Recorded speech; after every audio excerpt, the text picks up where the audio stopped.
So there is quite a bit of Oscar buzz these days because all the summer blockbuster hits came out last month. I'm rooting for Barbie, but you never know. One of those films, though, seems to be a shoo-in to grab nominations all across the board for its star-studded performance and its famous screenwriter, not Barbie. Although there's famous people in Barbie, too. The movie is Oppenheimer. Maybe you've seen it. It tells the story of J. Robert Oppenheimer, who's a theoretical physicist, and he led the team of the Manhattan Project that developed the atomic bomb that was used by the United States. And today is the 77th anniversary of the bombing of Hiroshima in Japan. Followed 3 days later, less than 200 miles away, in the city of Nagasaki, which suffered the same fate. Now, this is part of the history of our country. Right, wrong, or maybe just right, wrong, not indifferent, hopefully. The decision to use bombs, which ended up killing up to, because there's no way to know for sure, 200,000 people in Japan, military personnel that were impacted as well, civilians in harm's way, people who happen to live in and around testing sites who might not have been harmed on the front of it, but were sufferers of disease later from them. These bombings effectively ended a deadly and costly war, World War II, on the Asian front. And our two countries of Japan and the United States have wrestled with the physical, moral, and ethical decisions and consequences all the way to today, and I'm sure beyond. But in this church, in the Episcopal Church today, also represents the Feast of the Transfiguration. It's always August 6th, and sometimes, if we're lucky, August 6th falls on a Sunday, like this year. Now, we celebrated on August 6th because there was a chapel that was built, rebuilt, destroyed, built again, and then eventually consecrated on August 6th in the 6th century on the mountain where the Emperor Constantine believed that the transfiguration of Jesus had occurred. So find yourself in that gospel story. Jesus is with his friends who've been invited to come with him.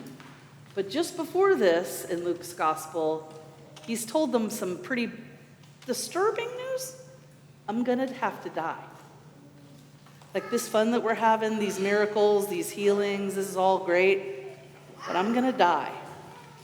And then 8 days later, they go to the mountain. I just know that there's a period between you find out your person is dying or going to be killed and 8 days. Those are yucky 8 days, right? We've all been in those places where we're waiting for some news. And they go up on the mountain to pray with Jesus, Peter, John, and James. They're tired. It's stressful to be under constant worry and concern. They're exhausted, sleep deprived.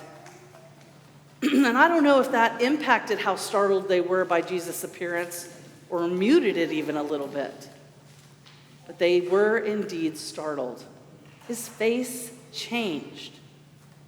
His earth-toned, dirt-colored garments were now white, clothing not found in that time, a white that shined the way a fire shines on your face.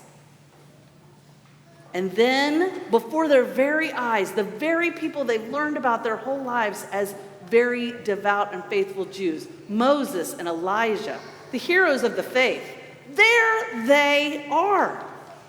What is happening? I am sure they are thinking.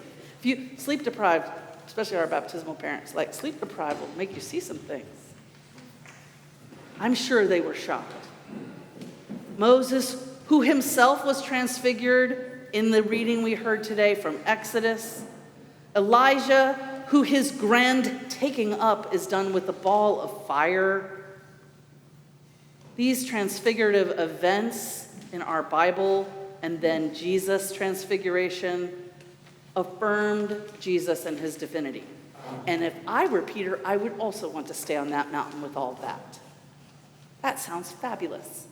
All the problems of the world are gone. But if you've had a mountaintop moment of your own, maybe not a transfiguration per se, but a mountaintop moment, those very special and sacred, meaningful, where the times where the veil between the human and the holy is so, so thin. If you've had those before, you know what I'm talking about, like the birth of your child, or maybe their baptism today. Perhaps the first time you saw your spouse right before you said your vows on your wedding day. Perhaps it could be in death, as you sit at the bedside of someone for whom you love as they take their last breath and slip away. Many people report inexplicable lights in the room, sounds, feelings, things that cannot be explained in the midst of those moments.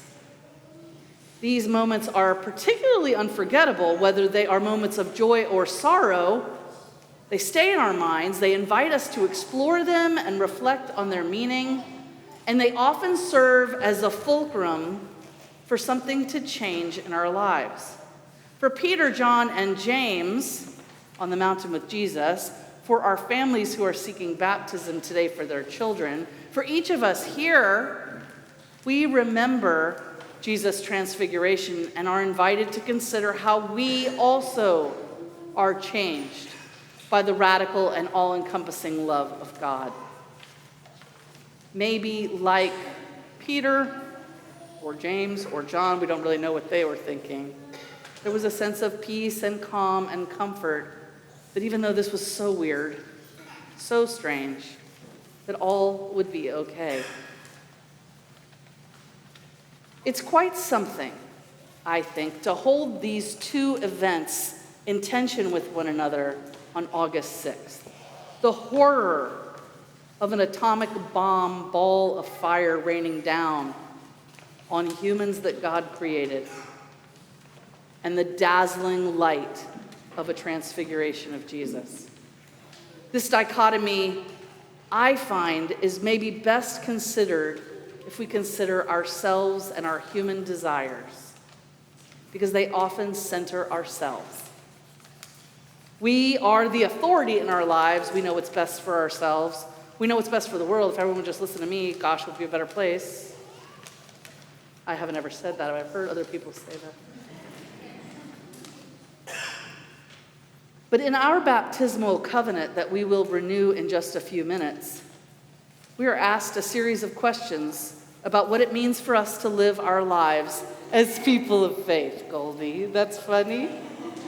And we will respond, I hope, with enthusiasm, with I will, with God's help.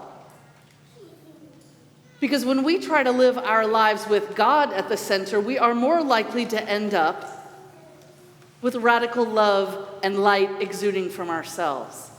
For it's when we center ourselves that we create ways to destroy and harm others. And we can justify it. We can make a really good ethical justification for any of those decisions.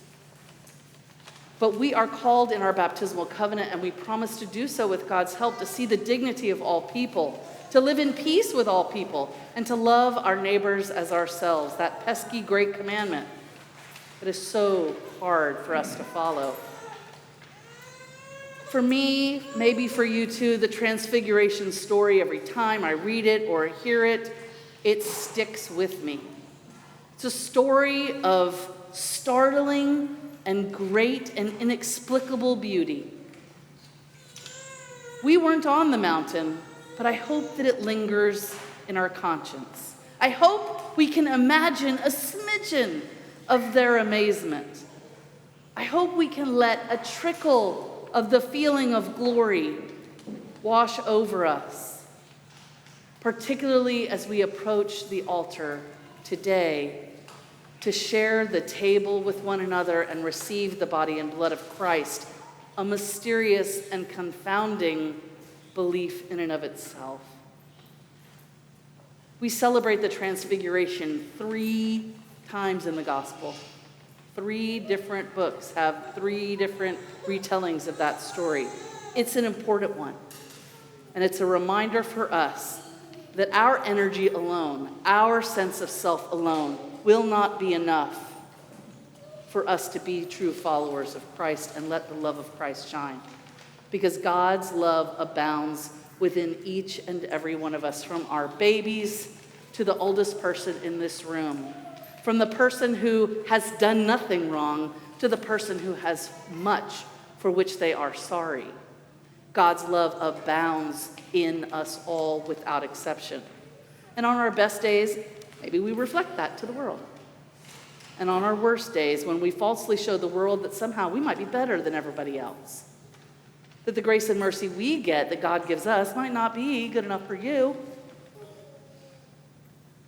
maybe take a pause and remember how much we are loved, and that love isn't just for us. We have so much collectively and individually for which we might atone. As individuals, as a community, as a country, as a world, frankly. May we all be dazzled by the glory of Christ in our daily lives, even just a little bit, so that we may shine brightly as the people of God.